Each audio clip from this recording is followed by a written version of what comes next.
A serious conversation with my friend Paul early in the summer about the fate of bumblebees and bees in general. The fact that no, not the fake bumblebees, they're another tone. Yeah, the fate of bumblebees. Yeah, shit. They're virtual bumblebees. So then we had a conversation about bees, and he was saying how a nice thing to do is to make up a syrup of sugar and water and put it in the bottom of a saucer. And just put it in the garden, and sometimes you get a circle of bees feeding you. And it done other than kindness to the bees, okay? So then he went back to the Xbox, and I wrote this. It's called Last Week in the Garden. One morning last week, I sat in the garden to perhaps catch a ray of the sun.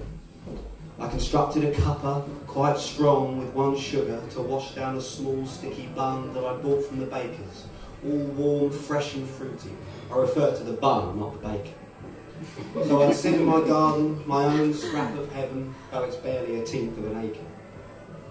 I built me a fat one of my tea, took a sip, and I lifted the bun for a bite.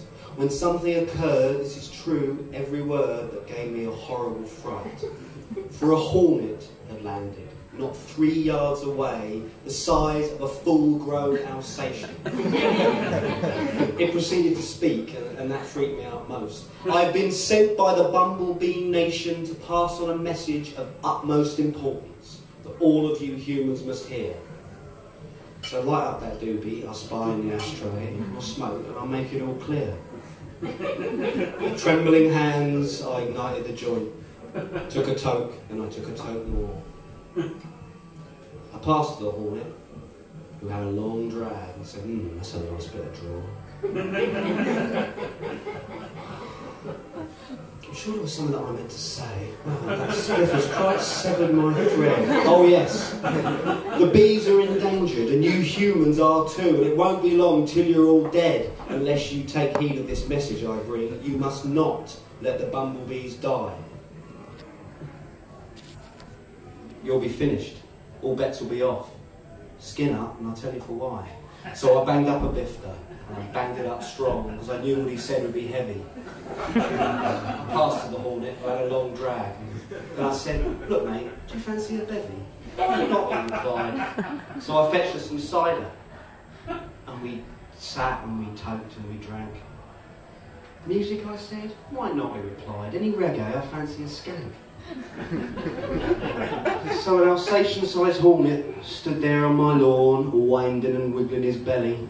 And he said with a smile, "Here, try some of this." He gave me some sweet royal jelly. I got this from a hive of Peruvian bees who visit some crazy-ass plants. Dabble that stuff on the end of your tongue. You'll grow an inch taller and dance. So for hours we sat and we toked and we drank. We parted till sunset came on. And he said, it's chilly. I can't fly at night. Sorry man, but I better be gone. I'm sure there was something that I meant to say. It's totally slipped from my mind. It was something about sugar and water. And something about being kind. Well, I may be a stoner, but I'm nobody's fool. I worked out what to do in the end. And as for the hornet, he'll be over next week. He's become a most excellent friend. I thank you.